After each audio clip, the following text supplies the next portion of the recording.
Here is the summative assessment in VoiceThread. Let's start with the teacher's prompt.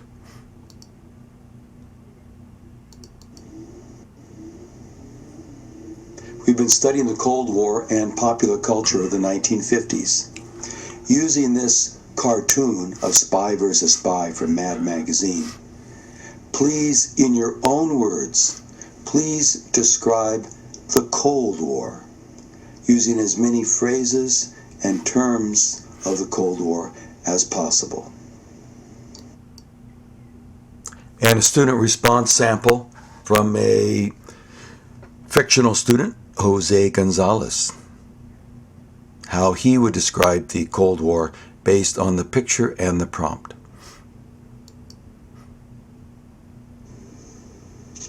Okay, this picture of Spy vs. Spy from Mad Magazine, it's a really good image to talk about the Cold War, because in the Cold War, this was a war of words,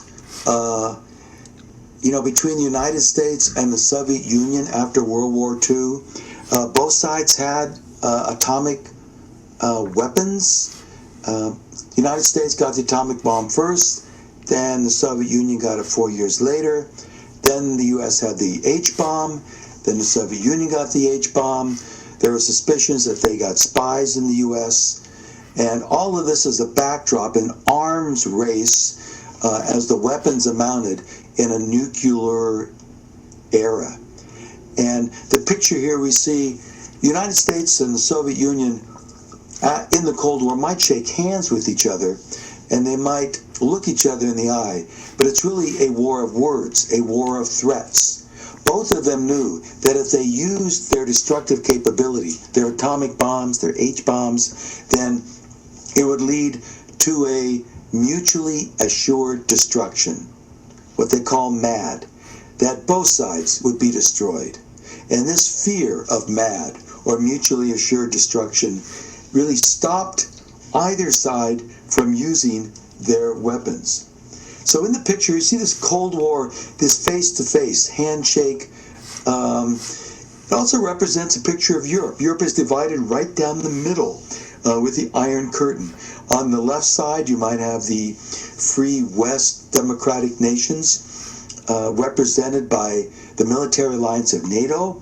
And on the east, you might have you do have the Soviet Union, a superpower, with its Eastern Bloc satellite nations.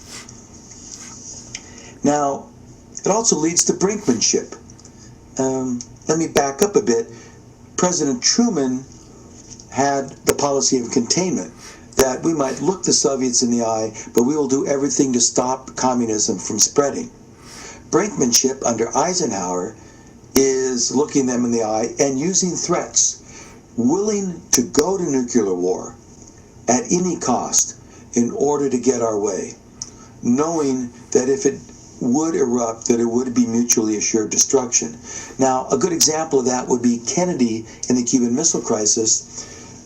He was willing to push the Soviets to the edge, threatening them with nuclear retaliation if Cuba fired a missile. This was, again, called brinkmanship and gambling, pushing the other side to the edge, hoping either side would back off. So this leads to the arms race. It also leads here, Spy versus Spy, to intelligence agencies. We have the CIA, they have the KGB, back and forth, spies gathering information. Also, you might look at the left, the white hat. We think of ourselves as the good guys, the white hats. The other side is the black hats. But the left side is, again, Western Europe or NATO, North Atlantic Treaty Organization, whereas the right side is the Warsaw Pact. Both of them military alliances to protect against the other. There are hot spots in between, right down the line of their face on the Iron Curtain. Hungary might be one. Later on, Cuba becomes a hot spot. Berlin becomes a hot spot as this division and this Cold War carries on. Notice that we never actually go to a hot war. There are hot spots around the globe. It might end up in Vietnam or Guatemala, but between the two superpowers, the Cold War implies that we never go to a physical confrontation or a physical conflict. We do it through our friends and neighbors in Korea, for example. So this is a really good picture for the Cold War, a standoff, so to say, between the United States and the Soviet Union, the two superpowers left after World War II.